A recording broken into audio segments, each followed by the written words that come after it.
J'ai remonté les manches parce qu'il fait super chaud dehors et que je vais m'attaquer à la peinture de la cuisine. Première couche, la primaire d'accrochage, avant, après de faire les 2 couches de peinture. C'est toujours pareil, on fait un petit peu toujours la même chose. Voilà. Donc, j'ai envie de dire, il n'y a plus qu'à. Je vais commencer par faire la peinture au plafond. Et après sur les murs. La primaire d'accroche est toujours la même. Je vous mets les références en dessous dans la description de la vidéo.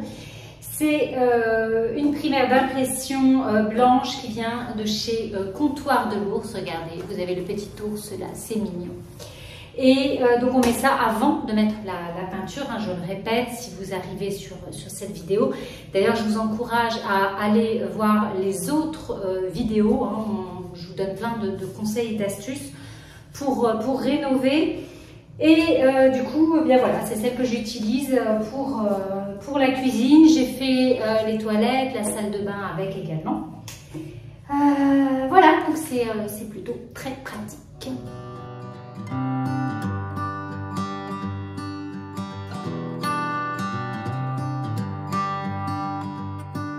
I've said it many times, I know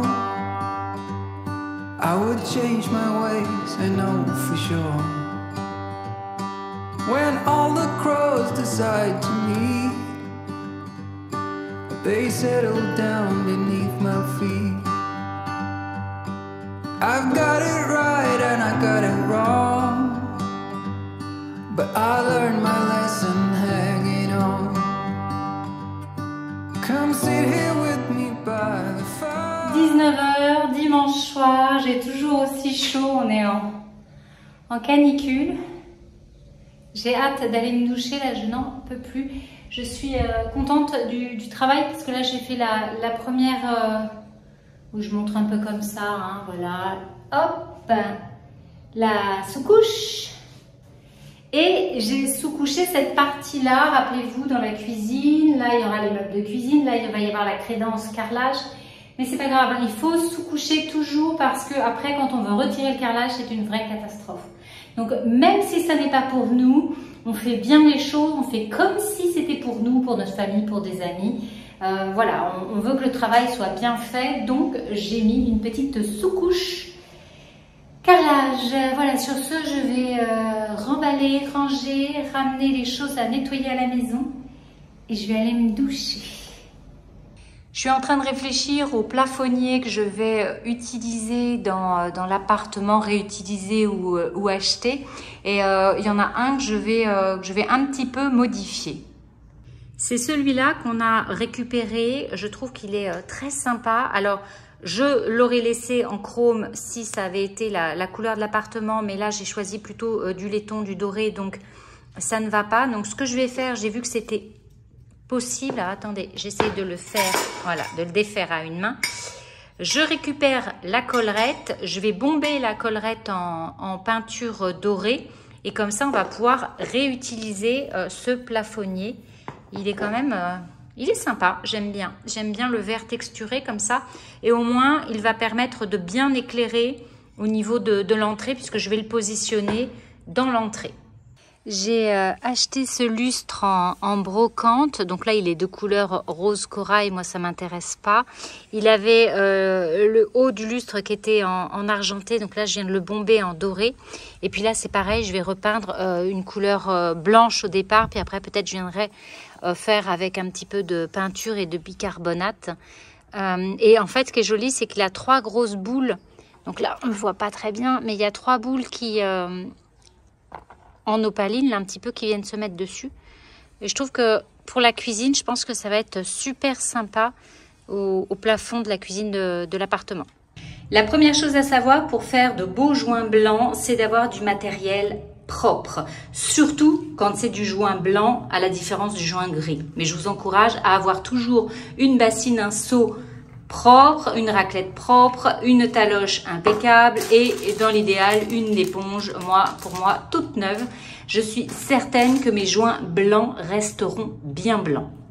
En ce qui concerne le joint, la qualité et comment doit être un joint que vous allez faire par vous-même, eh bien, il faut que le joint se tienne. Il ne faut pas que ce soit trop dur parce que sinon, vous ne pourrez pas l'appliquer. Il ne faut pas non plus que ce soit trop liquide, sinon ça va couler le long des carreaux. Donc, un joint qui doit se tenir, voilà, sur la spatule est un joint correct. Au niveau de la douche, là j'ai déjà commencé sur une petite partie pour faire mes conseils pratiques. Le haut, le joint du haut de douche, moi j'aime pas le faire à la taloche, je trouve que c'est pas forcément évident. Moi je vous conseille de le faire à la spatule, tout simplement vous chargez, vous appuyez bien pour bien enfoncer le joint. Ça vaut pour absolument tout dans la douche, dans tout ce que vous faites au niveau du carrelage. Et donc je vais faire la partie du haut à la spatule. Et puis après, je vais utiliser la taloche à carreler, qui est quand même extraordinaire. Alors, pour la taloche, le conseil, c'est de ne pas aller droit sur les joints, comme ceci, mais de faire en diagonale absolument partout. Vous allez étaler voilà, le joint partout en diagonale. Et ça fonctionne vraiment extrêmement bien. Ensuite, bien entendu, on va laisser sécher un petit peu, mais ça, je vous en reparle. Là, c'est parti, je vais faire toute cette partie-là au niveau du joint.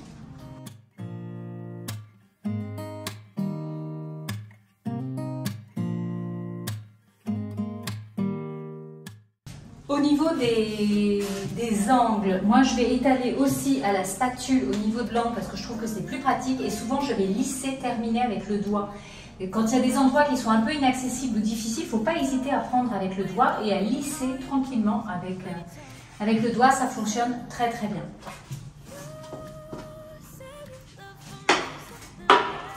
Surtout, le plus important, c'est vraiment de bien charger en joint, de bien appuyer pour que le joint rentre, bien entendu, dans les interstices entre les carreaux. If you're gonna leave me, then just do it. Don't take it slow, don't be gentle. No, I just gotta know. If you're gonna leave me, then just do it.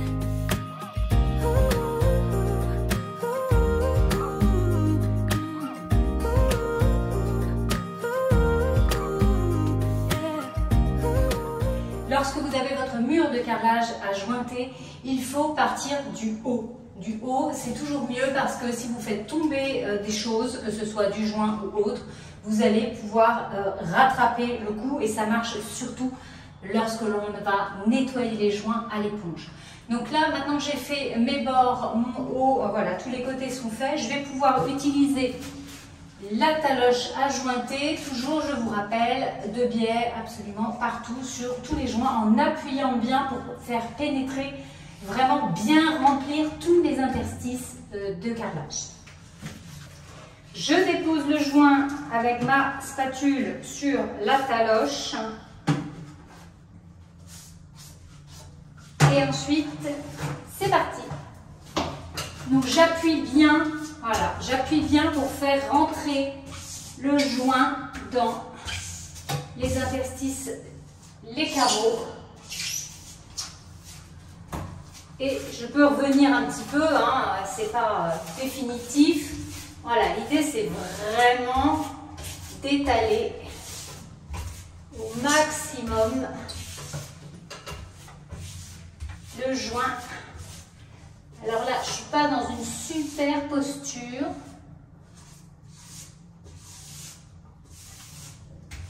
Voilà.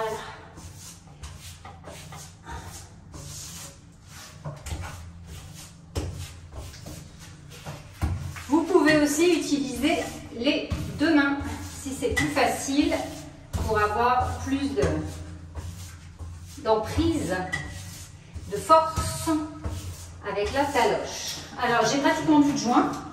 Je recommence. Hop, on redépose une petite quantité et on est reparti.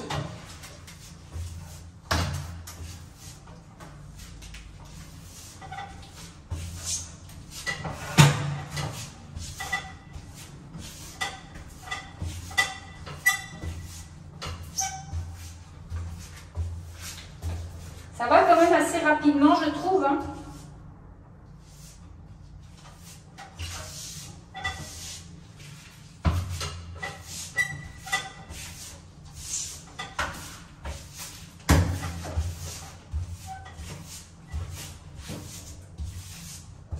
Toujours de biais.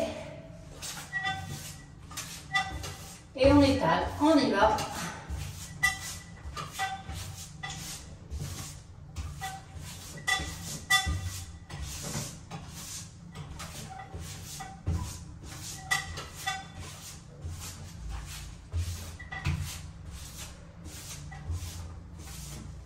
Hop.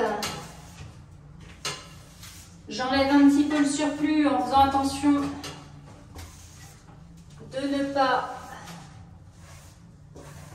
enlever ou abîmer les joints que j'ai faits. Et je vais continuer pour le reste du mur.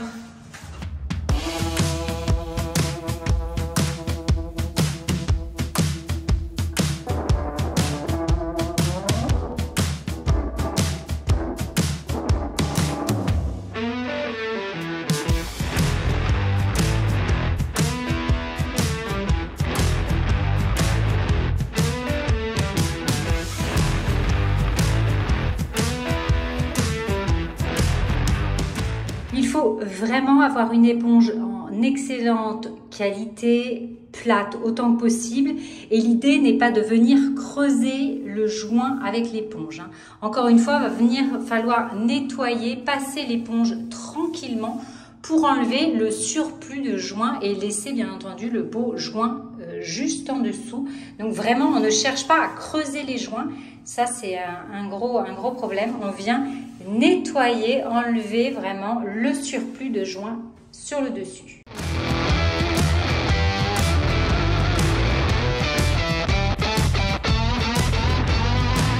Voilà, je ne sais pas si vous vous en rendez compte, mais ça donne des joints vraiment très nets, en très bel état. Pas creusé, c'est hyper important. Vous faites un beau carrelage, vous l'avez bien posé, des joints, des beaux joints, c'est super important, c'est la finition, le rendu final. J'espère que cette vidéo vous aura été utile, que vous avez peut-être moins peur, que vous avez envie de vous lancer vous aussi pour faire vos joints de salle de bain. Vous voyez, c'est pas sorcier. Vous avez des questions, vous mettez tout ça dans les commentaires. Pensez à vous abonner à la chaîne, à me rendre une petite visite et à vous abonner sur Instagram puisque le contenu est différent des vidéos YouTube, donc ça fait un bon complément. En attendant, je vous remercie, pensez à liker et je vous dis à très bientôt.